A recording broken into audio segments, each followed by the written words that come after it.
Hey there everyone. I'm so excited that you've invested in your business by registering for SFR and taking the time to sit down and better yourself and your business through these awesome training videos. My name is Ashley Templin. I'm a Superstar Director from Fredericksburg, Virginia, and I'm here to talk to you about the amazing opportunity that Cincy provides in the form of reinstatements. Before we get down into the nitty-gritty, I want to give you guys a deep dive into my own reinstatement story because it's kind of fueled a lot of the tips in this training. I originally joined Cincy in 2014. I was a 21-year-old college student with absolutely no clue what I wanted to do with my life. I had changed my major 3 times. I lived with 4 roommates, and I was barely scraping by from paycheck to paycheck. I heard about Cincy through a friend and went on the hunt to find a consultant local to me to help me throw a party.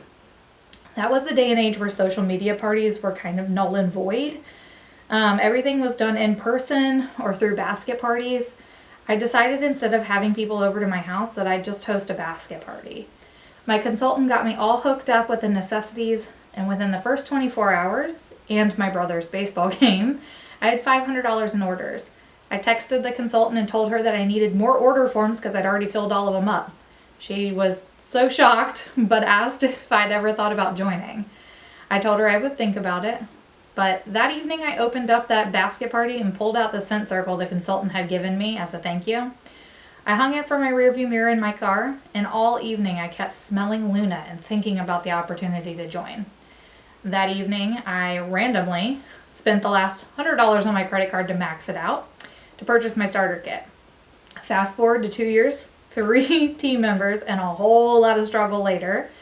I was flunking out of college with a 1.8 GPA. I was working full-time at a criminal defense law firm, and I was still scraping by paycheck to paycheck. I always felt that I didn't have time to focus on Cincy, and it kept taking the back burner. I found myself begging friends and family to help me out with orders just so that I could meet that 200 PRV minimum.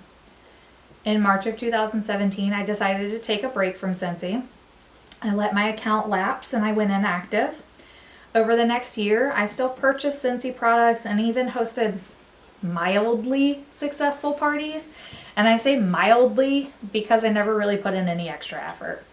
It wasn't until April of 2018, when my husband was set to come home from deployment, that I reevaluated the idea of starting my Cincy business back up.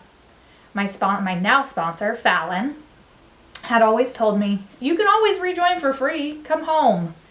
And she was right. I reinstated my account for free and came home. The difference this time around is I had a purpose. I was working retail at the time and was exhausted. My husband had just spent 9 months in Afghanistan, and my job gave me the hardest time getting off work for his homecoming. Anyone who's been through a deployment knows that there is a strong possibility that you will not know when your service member is going to come home until your service member is home. But I let that slide, and I kept hustling through at my job. I put in an order through Cincy for my mom and I, but it wasn't until I came home one night exhausted at 4 o'clock in the morning, sat down on the couch in my husband's office and started crying that I realized how emotionally draining working at my job was. My husband looked at me and said, "Do what makes you happy. And if you hate that job, then quit, because it's really not making that much income anyways." And he was right. Life's too short to work a job you hate. So I quit. I told myself, though, that if I quit my job, I needed to bring in income somehow. So I turned to my Cincy business and had a mindset shift. Bam! How could I make money without going back into working retail? I had no degree, no real experience to set me apart from other applicants. I had no skills, except I knew that I loved Cincy and I used their products consistently. And that was all she wrote. 6 months after reinstating, I hit Director, top 50 on the Passport to Paradise Marco Island incentive. 6 months after that, I hit Star Director, and a year and a half after that, we hit SSD. So I know what you're thinking. You're sitting there saying, "I could never do that," or "My reinstatements just don't do anything."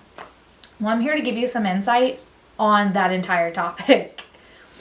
So you know the saying, you can lead a horse to water, but you can't make it drink? Imagine someone's business like that. We can give them all the tools to be successful, but they have to want to be successful. They have to want to drink from that proverbial Scentsy fountain of knowledge. I'm a firm believer that not every beginning in this business is your true beginning. Some are just trial runs. Some people may join and never do a darn thing. It wasn't their time, and their purpose definitely wasn't strong enough. They weren't ready. It's your job as a leader to keep them engaged for when they are ready. I'm not saying to water dead plants, and if someone genuinely doesn't want to work, you'll see it, but you never know when it's someone's time to shine. Let me just tell you, someone's past failures do not determine their future successes. If I would have given up completely in 2017 and said, this is it, I'm done, I suck, I wouldn't be where I am today. What didn't work for me back then, I turned into successes and wins when I came back. So how did I do it? Well, nothing is one size fits all. And what worked for me might not work for everybody. But I'll tell you the things you need to know in order to be a successful reinstatement, or to help lead your new reinstatement to success this new time around.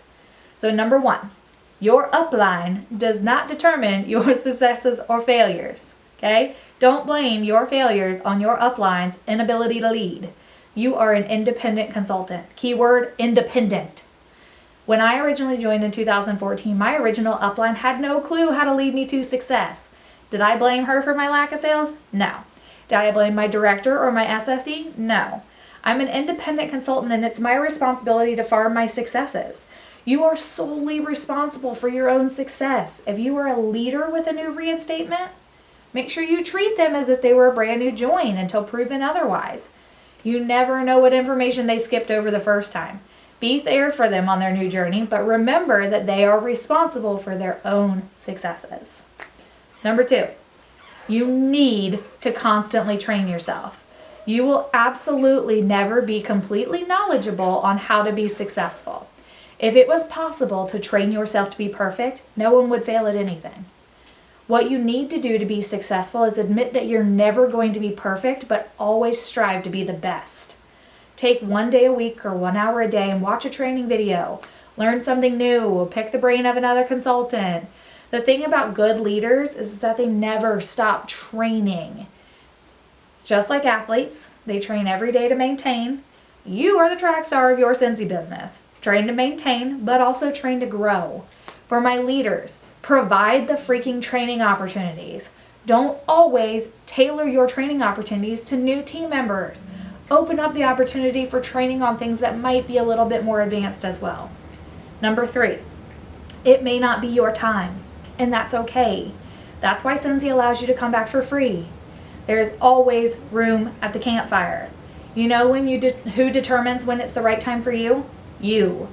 For me, it was knowing that working retail kept me from spending time with my husband.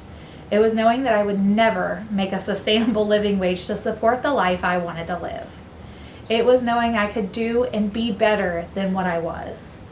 Know your passionate purpose. What strong purpose is going to keep you going each and every day to be better self? It may be staying at home with your kids. It may be something as simple as the Scentsy paycheck helps you vacation once a year to get away from that tough corporate America lifestyle. Find that passionate purpose and hold on to it. When you let go of your passionate purpose, your business floats away. Keep it at the core and heart of your business. Involve that passionate purpose. If it's your kids, involve your kids. It's going to keep you grounded, focused, and driven. As a leader, remind your reinstatement why they came home. Remind them that Scentsy can offer them things. Keep them focused on the goal. Number 4, shift your mindset. Change your mindset from it's okay to fail to I will not fail. Do yourself a favor and don't give yourself a backup plan. Don't give yourself a fallback of, well, I can always start again. Do it scared and strong, or don't do it at all. Number 5, find what worked before you run with it. Don't keep doing the things that didn't work the first time. If it doesn't work for you, don't keep doing it. What works for other leaders and consultants might not work for you. Be okay with failing forward or failing to find what's going to work. The path to success isn't always straight, especially for those of us who are reinstatements. It curves, it winds, and sometimes it even circles back around to the beginning. But it's your job to farm your success and know what didn't work the first time. So now it's time to find what does work this time. Leaders who are looking to help your reinstatements be the best that they can be.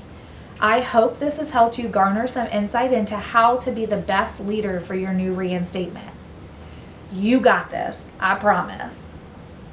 My fellow reinstated consultants, I hope you find your passionate purpose and it sticks this time.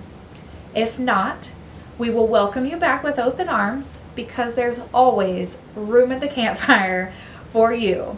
And one day you'll call this home just like I do.